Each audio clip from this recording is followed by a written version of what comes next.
you can have the bearing, you need to be tutored. So you need to be open to traditional career opportunities in the maritime industry. There are customary professions which involve personal trainings and known as the orthodox opportunities available for persons interested in practicing trade in the maritime industry. These professions are determined by the available technological knowledge and business activities being practiced and acceptable within the industry in time past. We can say today that career opportunities for a person interested in the maritime trade were limited to certain positions on the ship, amongst which are the master, chief engineer, chief officer, the second engineer, quartermaster, radio officer, the bosun, able-bodied seaman, ordinary seaman, the pumpman, oiler, and few others. As activities, however, the industry in our contemporary several mind-blowing career opportunities with open ends for both technocrats and non-technocrats to gain a professional living. Before now, we all have orthodox patterns how the industry is, but times have changed. Things are moving to where you can now say we have smart vessels. Same way you have smart TVs, you also have smart vessels. So you need to be able to understand the times where you are in and know how to position yourself accordingly.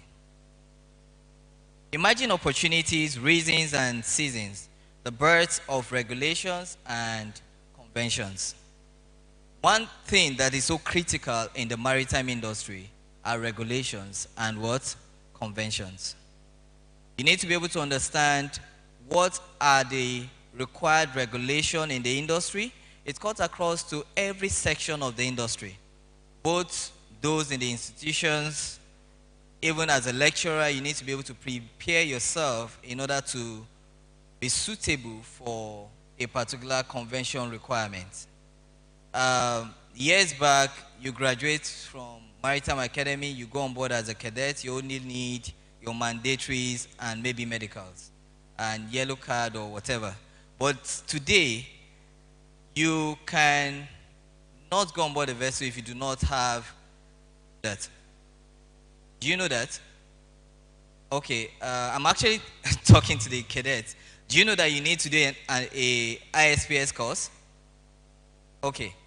So years back, those were not requirements, but these days now, they are mandatory minimum requirements for you to work, to even gain cadetship, to get your experience as a cadet on board the vessel. So things are changing, and you need to understand how to prepare yourself suitable for the times and the seasons you are in. Into our contemporary time, there became obvious need for change in the maritime industry, which brought about several vocational opportunities for human capital development within the maritime industry. These need ranges from economic, technological, sociocultural, political factors. Okay, going back to my slide, economic need, we have variable ship with minimal cost. The ship owner is looking at how will I have a vessel that will run with minimal cost. Those of us in the transport department would always be taught that we have operating and running cost of the vessel. But these costs are they're highly capital intensive. I was doing a course with last week, and there was a case study for us to discuss. It's about a strategic management course, and I gave my own presentation about the cost estimation for a particular project in my own industry. And just the bunker cost alone came to about 40% of the total cost. And everybody was like, what industry is this? Because the cost was for people from several sectors. And they were like, guess what sector Femi is? And some other person said, maybe he's a bunkering guy. But to run a vessel, the bunker cost is one of the most expensive costs, operating costs in running the vessel. Because let's calculate it. An average vessel burns up to about an average of 3,000 liters of AGO per day. Maybe at minimal operation, or maybe at dock, you burn a minimum of 500 liters just running your generator. Okay, so multiply that by 300 naira. Okay, let's say 500 times 300 naira. That's 150,000. Because its diesel price is about 300 naira per liter with all your clearances and the rest. So you end up saying that an operating cost for a vessel, 150,000 per day, the vessel is not making any income, and you're already incurring that expense just for the vessel being operational. So ship owners are actually looking at the minimal cost as much as possible. Less operating cost, increase in profit. Everybody wants to make profit. You are here in school because you also want to make profit. What you're doing is actually a business enterprise. You're trying to make your life profitable. So whenever anybody walk up to you, they could see value. We've talked about CV writing, resume, mentorship, and the rest. If you do not bring out value, people will not want to work with you. Technological need for enhancement, communication, faster vessels, smart shipping. Sometime this year, a vessel is being launched in the Norway, and the vessel is a vessel without a crew member. So someone asks, so why are we in the industry? Why are we having crew members? That means that years to come, we end up not having, thank you, sir. We end up not having crew members again. We do need seafarers. So if I've spent all the years to go to gather the sea time, what will it be of me at the end of the day? Smart shipping. But I don't think you should be worried, okay? Because you still need persons to control, to operate those equipment. On board a vessel today, you have several sensors that helps to make ship operations and shipboard maintenance as seamless and easy as possible. Sociocultural need. There are safety needs, there are security and weather factors that are to be considered. These are factors that determine the contemporary change in the maritime industry. Political need, government policies, trade policies, political stability. There's a particular political need. This political need has brought about a change in the maritime industry in the Gulf of Guinea. Can someone just tell us what has that brought about in the Gulf of Guinea, in the maritime industry? Can a cadet just echo? Come back. Thank you. Piracy. Now, piracy has resulted to a business opportunity. And what's the business opportunity? What is it? Security. And that has brought about security vessels. So you could see companies building security vessels. Damen is a shipbuilder worldwide, and they build security vessels majorly for Nigerian waters. A lot of series of security vessels. So these are things at our own time. So you need to be able to understand what is happening within your time and your season so you can take advantage of the moment.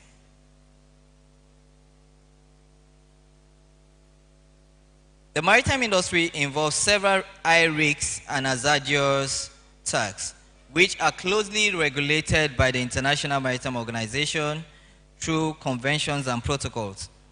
Recent conventions and protocols require introduction of new technology, innovations for safe practices, providing emerging vocational opportunities for personnel operating in and within the maritime industry. Each of these new development requires certain independent level of competence and human capital development. Few to mention amongst recent emerging opportunities in the maritime industry include naval architecture, We have naval architecture, shipbuilding engineering, um, engineering and electro technical options, offshore navigation, maritime business, management, conventional careers, and the rest. I'm actually running with time. Okay, looking at naval architecture, the young cadet should not just look at himself as I want to study marine engineering and one day become a chief engineer. You will not be on board the vessel forever. We have Captain Monday here.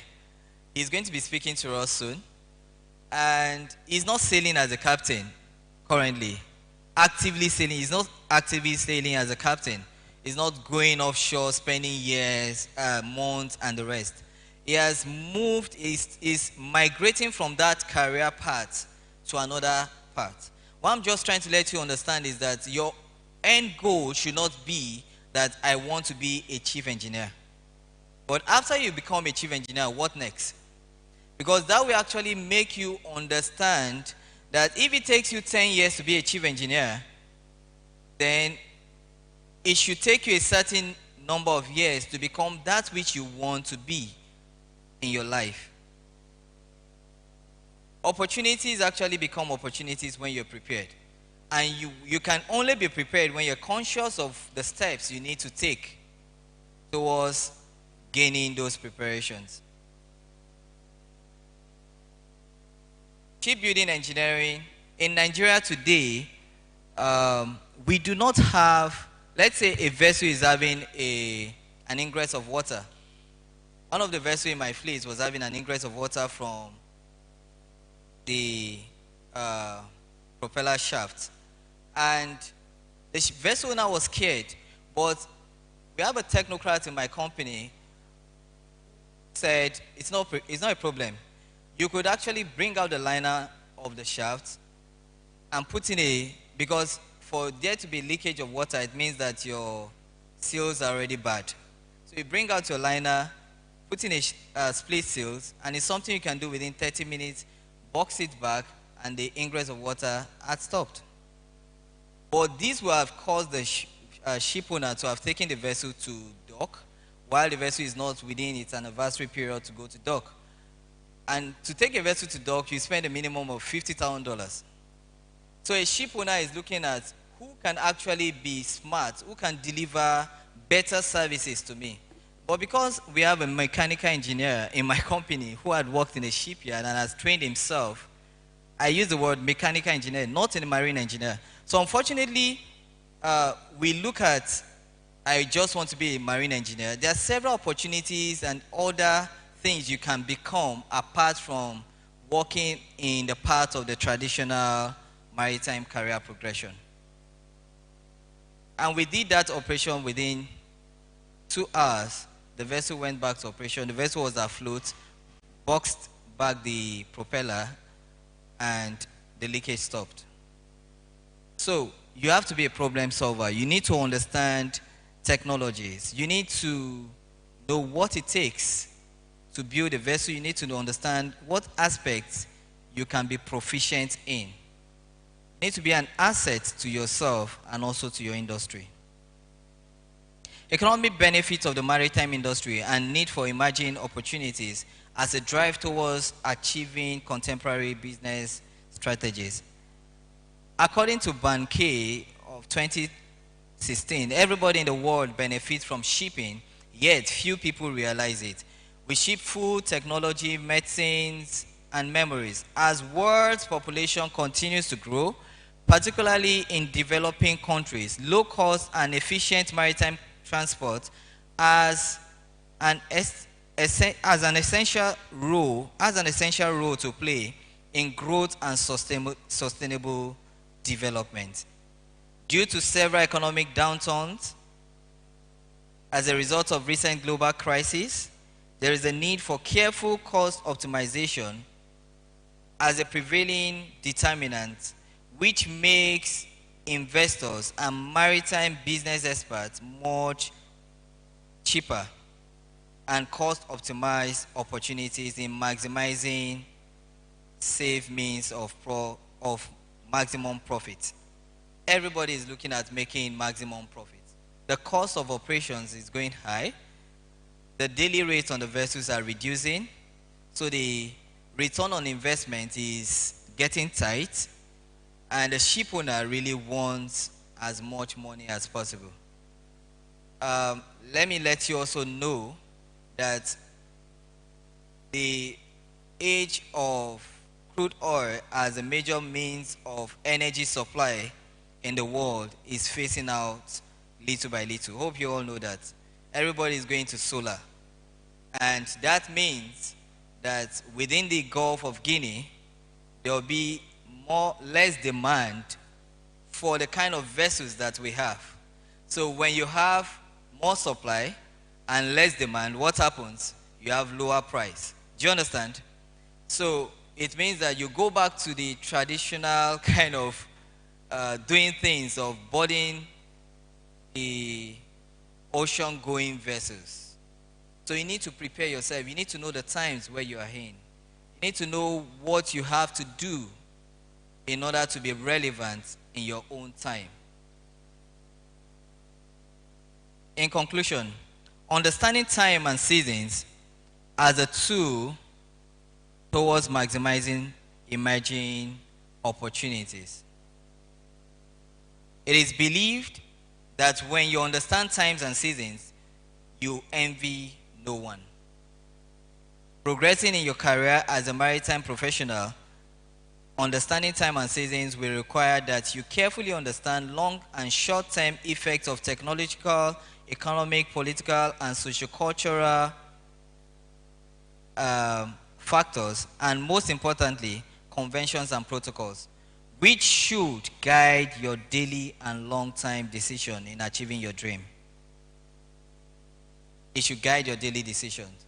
Some years back, around 2005, 2006, it started becoming global, the need for a dynamic positioning system on vessels.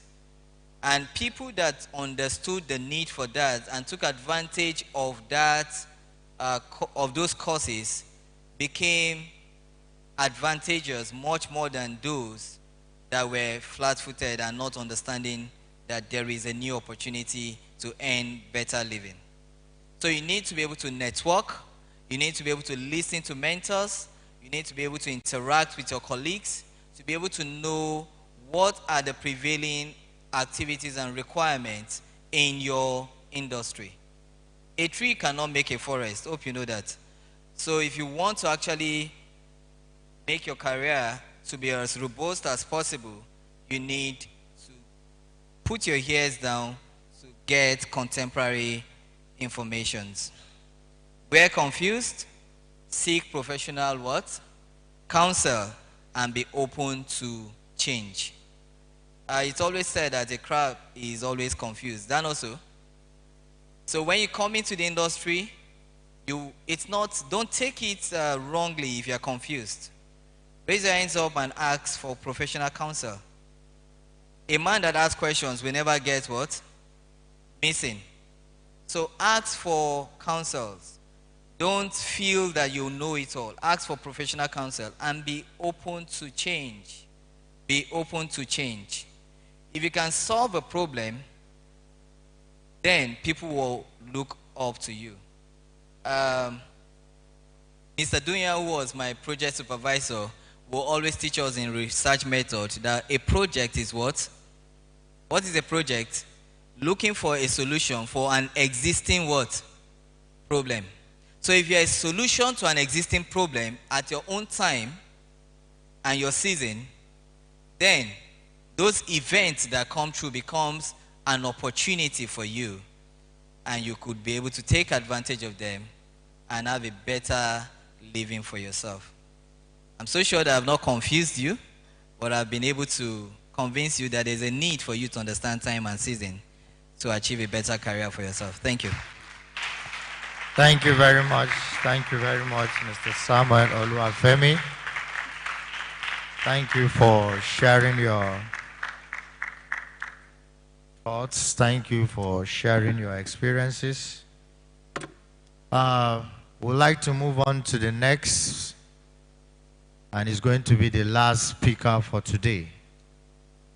So I want to believe that your questions are well written, because we're trying to manage time. The next speaker will be Captain Garba M. Gajere, MNI. Captain Garba M. Gajere is a shipping industry enthusiast, a master mariner, currently working as marine pilot ship master with the Nigerian Port Authority. He is passionate about the shipping industry, where he started his career as a deck cadet. He is qualified as Officer of the Watch, OOW, in 2013. Then went on to sail on different types of vessels as deck officer. He rose through the ranks and took his first command as master in April 2001. His sailing experience includes working on rural passenger vessels, container ship, offshore support vessel, and product tanker. Aside sailing, he also worked as a marine pilot for Lagos Port in Nigeria. Captain Gajere holds a Master of Business Administration, MBA, from the Holt International Business School in United States, MSc in International Shipping and Finance from the Henley Business School, University of Reading in the United Kingdom, BSc Hons in Nautical Science from National Maritime College of Ireland, Munster University of Technology in Ireland, and National Diploma in Nautical Science from the Maritime Academy of Nigeria. Captain Gajere is also a member of the Nautical Institute, United Kingdom, and current Secretary General of the Alumni of Maritime Academy of Nigeria, Amano. He is excited in bringing his passion for the shipping, sound academic background, strong technical ability, zeal for international learning, and to share his experience to the graduating cadets of Maritime Academy of Nigeria at this Cadets Graduation 2021. With a resounding round of applause, please welcome Captain Garba M. Gajere to the podium. You're most welcome, sir. Please continue to celebrate one of your own. It's not easy to attain that feat. Thank you very much, sir.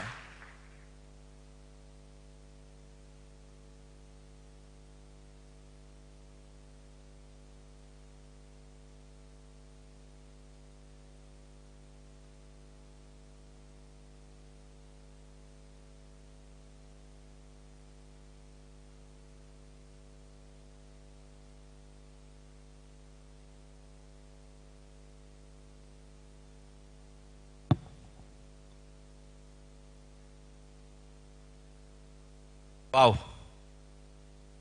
It's good to always be back to Maritime Academy of Nigeria. And I can see beautiful faces.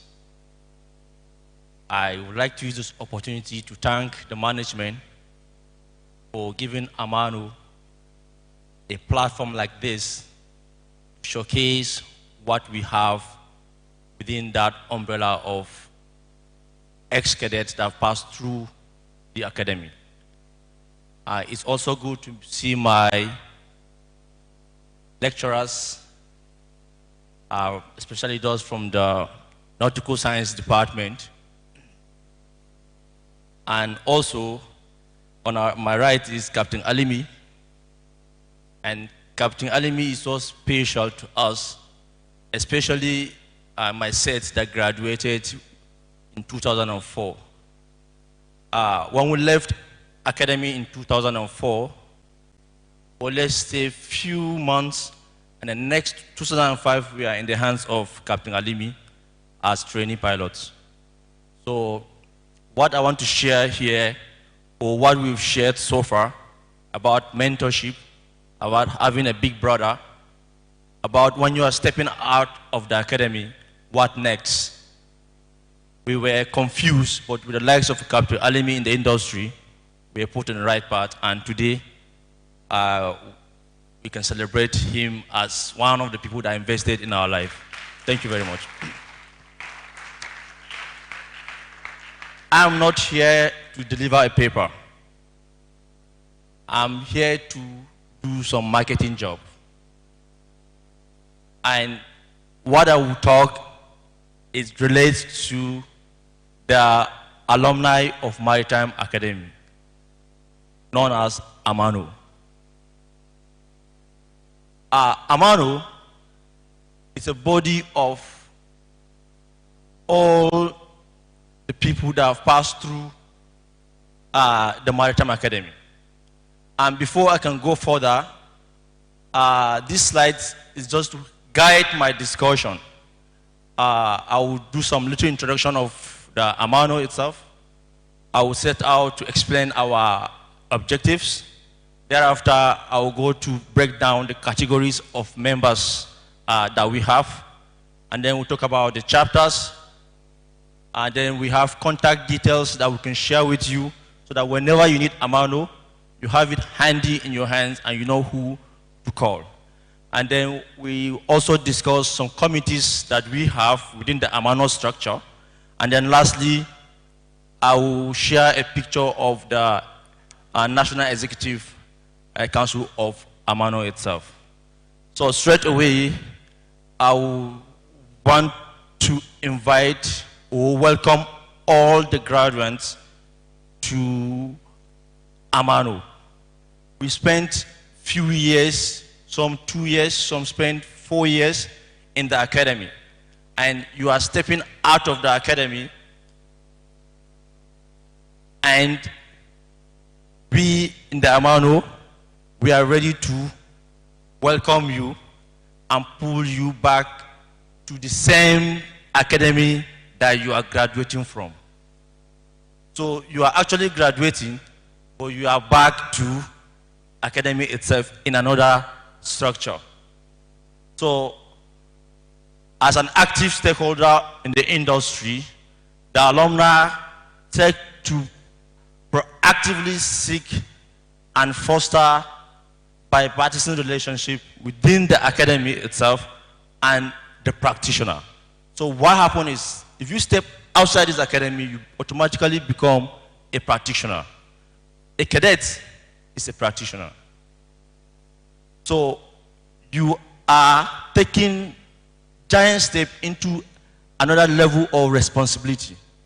So when your juniors look back, they'll say, oh, that's my officer. And that's where leadership starts. So leadership starts from you today that you're stepping outside the academy. So we want to see that relationship between the academy and ourselves. And that's what Amano stands for. We also represent and voice out on any topic or any issues that is trending within the industry, locally and internationally. And we have our views in most important topics that shaping the Nigerian maritime domain. As individuals, we stand as ambassadors of this great institution. So one of the objectives is to promote unity and cooperation among our members. We encourage social interaction. We do a lot of mentorship. We do a lot of guidance. We expose people to industry. We share common opportunities. And we help people, members that are in need in all ramifications to make sure that as you are stepping into the industry,